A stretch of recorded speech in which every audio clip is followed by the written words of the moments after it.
Welcome back to WHTC Morning News for this Tuesday, March 22nd. Tuesday mornings, we catch up with what's going on in Washington with one of the two men who represent the Lakeshore in the U.S. House. 18-term Republican Congressman Fred Upton of St. Joseph joins us via the Zoom connection back home this week. Fred, good morning. You got a feel for what's going on in the Ukraine right now? Well, you really do. You continue to see these video news reports literally every morning, every night.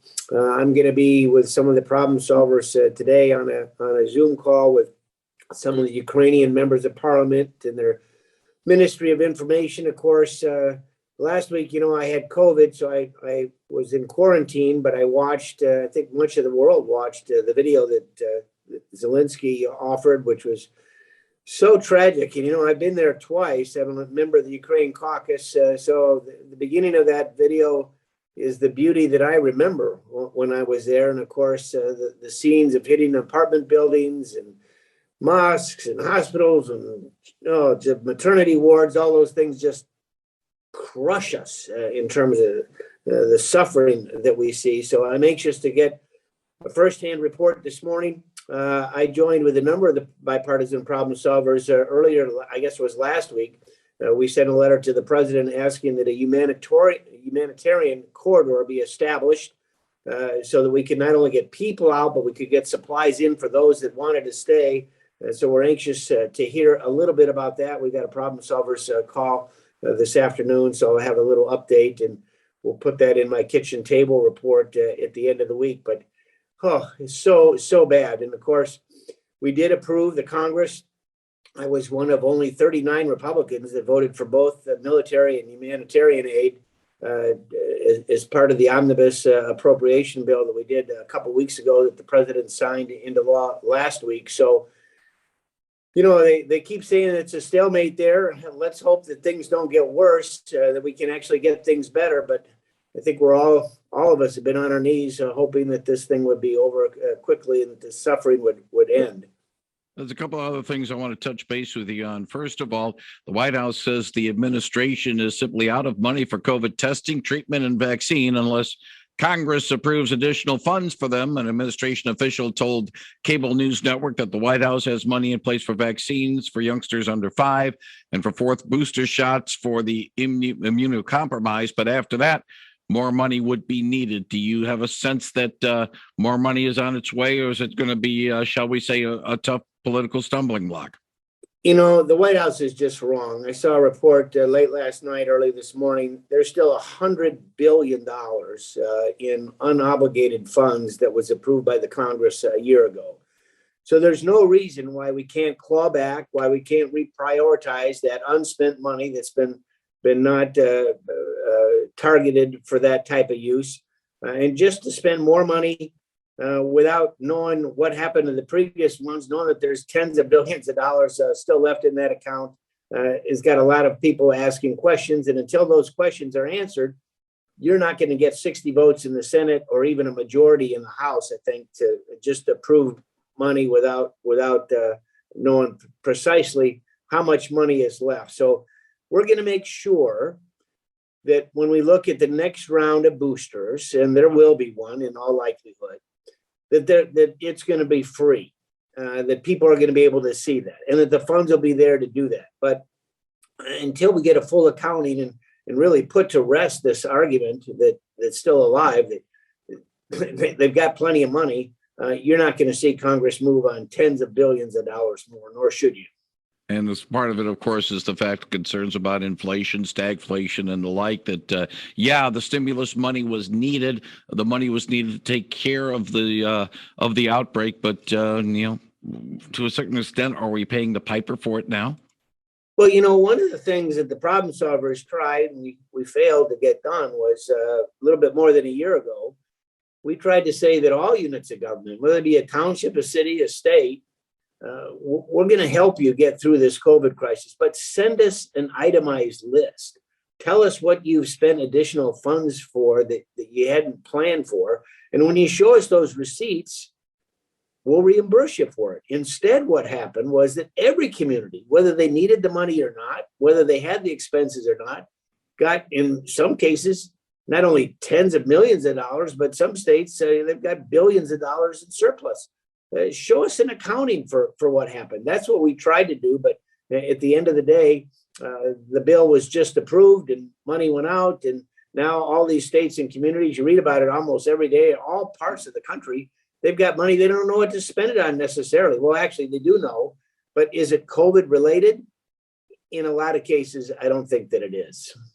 We're talking with Congressman Fred Upton. He is a member of the House Energy and Commerce Committee, which means the discussion about a federal gas tax holiday lands on your desk. I find it very interesting that a number of governors are looking for congressional approval of halting the gas tax on a national level, and yet their own states, they're not willing to do it on their own. So, but where do you stand on this gas tax holiday for a federal situation? Well, actually, Gary, it's more of a transportation committee or a ways and means committee versus energy and commerce. Our job, rightly so, is to expand production, build on the North American Energy Independent Plan, which I helped push when I was chairman. But the gas tax, and it's in many cases, as it is here in Michigan, a lot less on the federal scale than it is on the state scale. It's 18 cents on the federal side, hasn't gone up since 1992. But all of that money goes to the Highway Trust Fund, which then builds our roads and bridges across the country. What the states have done, and some states are as high as 40, 50 cents a gallon, let alone our state, which also has a 6% sales tax on top of the sale of the gas. So when you have gas prices going up, that tax is even higher. And a lot of states are taking a look at that. I know Michigan, Governor Whitmer has a bill on her desk to do away with both, not only the state sales tax, but also the actual gas tax. I should say a gas holiday, not do away with it, but a temporary thing. Looks like Maryland is going to do the same. They're actually going to do it. I think Governor Whitmer has threatened to veto the bill, at least on part of that. But you've got to have, our rules are you got to have an offset. You got to find out where you're going to raise that revenue elsewhere. So I think at this point, the Congress is content on letting the states figure this out and not monkey with the 18 cents federal gas tax. Instead, what we ought to be doing is pushing for more supply. I mean, the idea that you're going to cut off line 5 is ridiculous, which would only raise gas prices by who knows how much, $1, $2, maybe even $3 a gallon if you get that thing. If you don't get that thing done. Keystone, obviously, that was something that moved through our committee. It was bipartisan years ago. And of course, day one, President Biden ended up snipping that. So that's done. But even sending the message that we're going to expand production here would help, I think, lower the oil prices at the barrel. I know they went up a little bit over $100 a barrel. They were a little bit below, but 2 weeks ago it was $130 a barrel. We're going to be looking at price gouging. We're going to have some hearings on that. But in terms of the federal gas tax, it's not my committee. And I think it's going to be a pretty hard route to get it through, knowing that you're going to have an offset for it, knowing that money is spent. It's a user fee. I thanks for correcting me on that, but I hear energy and I think immediately of your committee, and I apologize for that. We like to think that we have everything, but we don't. That's one of the pieces that we don't have. One final thing. I found it a little ironic is when we did have the spikes in the gas prices late last month and into early this month, I found it a little ironic that there were some hearings about dealing with climate change and global warming, and some of the environmentalists are still saying, don't give up on our efforts just because the gas prices are going so high. Well, our focus, I didn't think, remember, we don't have the gavel. I'm a Republican, so we don't get to set the agenda. But having hearings on, a variety of things other than energy and production and, why supply and demand, I mean, things that we learned maybe as 6th or 7th grade, or maybe 7th or 8th graders in econ, I thought was the wrong approach. Our focus ought to be on why are we importing Russian oil to the tune of 20 billion or so every year? Why is it that we cannot expand our LNG? When I was, again, as I traveled to Eastern Europe and a few places a number of years ago, we talked about the export of LNG from the U.S. to our allies. Japan had the terrible Fukushima. we need to make sure that our allies are protected, and particularly if we can do it here and create the jobs here and export that and then reduce our balance of trade. To me, that's a win-win. Don't walk away from it. He is Fred Upton. He joins us on Tuesday mornings, talk about things going on in Washington.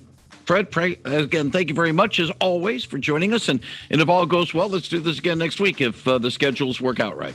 We will try our best. I know it's a flyback day, I think.